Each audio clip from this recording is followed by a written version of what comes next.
Welcome.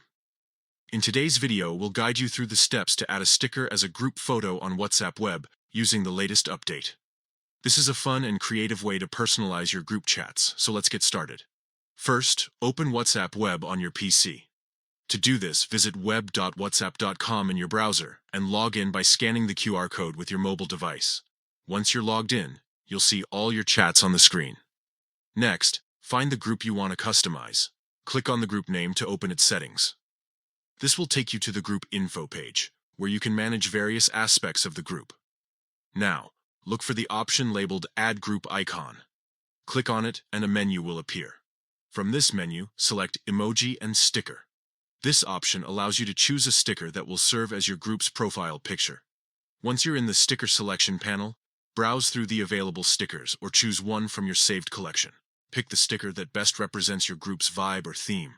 After selecting it, confirm your choice by clicking on the confirmation button. And that's it. Your chosen sticker is now set as the group photo. It's a quick and easy way to make your group stand out while adding a touch of creativity. If you found this tutorial helpful, don't forget to like this video and subscribe for more tips and tricks. Thanks for watching, and we'll see you in the next one.